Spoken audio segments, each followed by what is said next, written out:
Assalamualaikum warahmatullahi wabarakatuh. Perkenalkan, nama saya Cesar Jordi Permana Tauhid. Di sini saya akan menjelaskan tentang apa itu paradigma administrasi negara. Baiklah, paradigma administrasi negara itu terbagi dari 5 bagian menurut tahun atau abadnya. Yang pertama itu ada paradigma dikotomi politik atau administrasi pada tahun 1900 sampai 1926 atau pada abad ke-19. Para administrasi seperti Frank Goodnow, Politics and Administration 1900, Leonard D. White, Introduction to the Study of Public Administration 1926, dan lain-lain, mulai berjuang untuk menjadikan administrasi negara sebagai ilmu yang berdiri sendiri, terpisah dari induknya yaitu ilmu politik. Sebagai ilmu disyaratkan mempunyai lokus atau tempat dan fokus spesifikasinya. Alasan pemisahan ilmu administrasi negara dari politik ini adalah bahwa bidang ilmu administrasi negara berbeda dengan ilmu politik. Pada waktu itu, jurusan ilmu politik di Amerika merupakan tempat untuk mempersiapkan tenaga-tenaga ahli untuk pemerintahan dan melatih keterampilan aparat-aparat pemerintah. Oleh sebab itu, Frank J. Goodnow dalam bukunya Politics and Administration tahun 1900 mengemukakan bahwa fungsi pemerintah ada dua macam, yaitu politik yang harus membuat kebijakan atau menyatakan kehendak negara, dan administrasi yang harus melakukan atau melaksanakan kebijakan negara tersebut. Pandangan Goodnow ini mulai membangkitkan minat para ahli administrasi untuk menumpahkan peranannya pada administrasi negara, dan mereka berhasil melahirkan suatu gerakan pelayanan publik atau public service movement. Selanjutnya ada paradigma kedua, prinsip administrasi pada tahun 1927 sampai 1937. Pada tahun 1927, T.W. Willoughby dalam bukunya Principle of Public Administration membawa angin baru dalam perkembangan ilmu administrasi. Ia mengemukakan bahwa prinsip administrasi yang bersifat ilmiah yang dapat diterapkan oleh seorang administrator, yang penting bagi administrator yang telah mempelajari prinsip tersebut adalah bagaimana menerapkan prinsip tersebut dalam prakteknya. Dengan demikian, prinsip administrasi dijadikan fokus ilmu administrasi dan fokusnya tetap pada birokrasi pemerintah. Pengembangan ini mulai kelihatan pada sistem penulisan para ahli administrasi yang memperkenalkan prinsip-prinsip administrasi seperti Gulick and Urwick yang mengekspresikan dalam bentuk POSD CORB, Planning, Organization, Staff, Directing, Coordinating, Reporting, and Budgeting. Pada tahun 1940 timbul kritik-kritik terhadap mereka yang berpendapat bahwa administrasi dan politik harus dipisahkan, dikotomi administrasi dan politik. Kritik juga ditujukan kepada mereka yang mengajukan prinsip administrasi yang datangnya dari para ahli administrasi sendiri.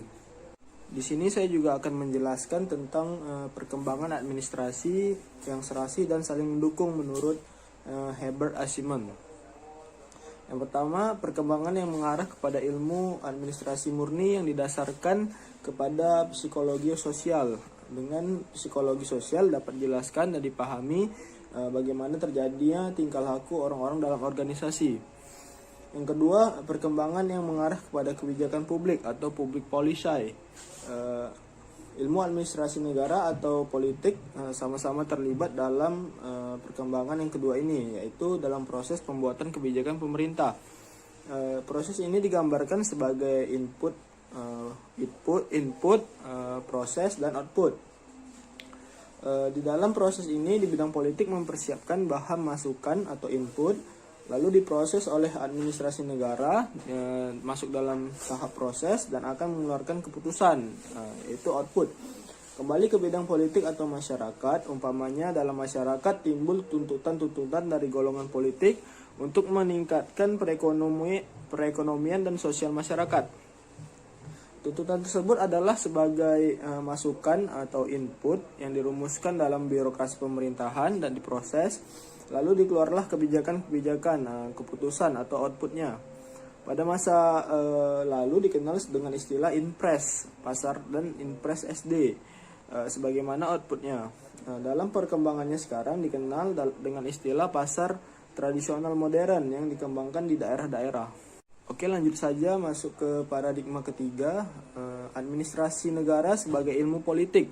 Pada tahun 1950 sampai 1970.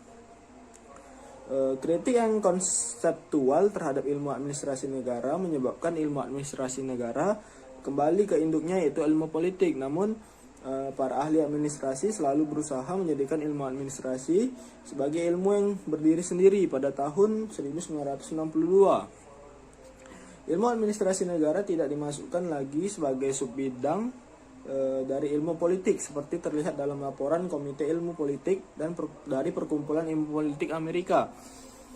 Dengan demikian, para ahli administrasi ini berpendapat bahwa sudah tiba masanya ilmu administrasi negara menjadi tuan di rumahnya sendiri.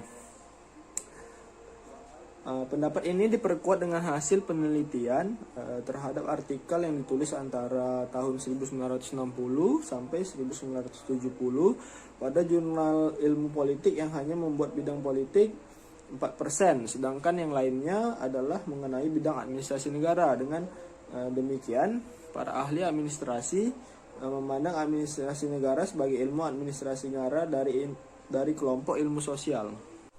Selanjutnya paradigma keempat, yaitu administrasi negara sebagai ilmu administrasi, yang terjadi pada tahun 1956 sampai 1970. Pada masa ini para ahli administrasi negara dapat memperlengkapi ilmu ini dengan mengumpulkan fokus dari ilmu administrasi negara itu sendiri. Ilmu adalah kumpulan pengalaman-pengalaman atau pengetahuan-pengetahuan yang telah disusun datanya dan sudah diuji kebenarannya. Ada beberapa syarat yang harus dipenuhi oleh suatu ilmu, yaitu mempunyai fokus atau objek tertentu di suatu bidang. Metodologi, mempunyai metodologi, terminologi dan filosofi, serta teori-teorinya sendiri.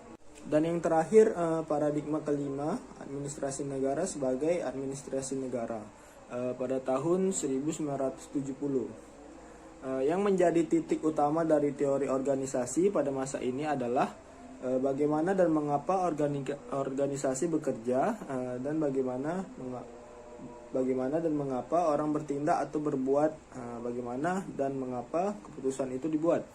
Jadi administrasi negara pada masa ini lebih terfokus pada teori organisasi dan ilmu manajemen. Sedangkan fokusnya adalah kepentingan publik dan kesejahteraan publik. Baiklah, cukup sekian penjelasan materi tentang paradigma administrasi negara yang dikemukakan oleh Nicholas Henry dari tahun ke tahun pada abad ke-19.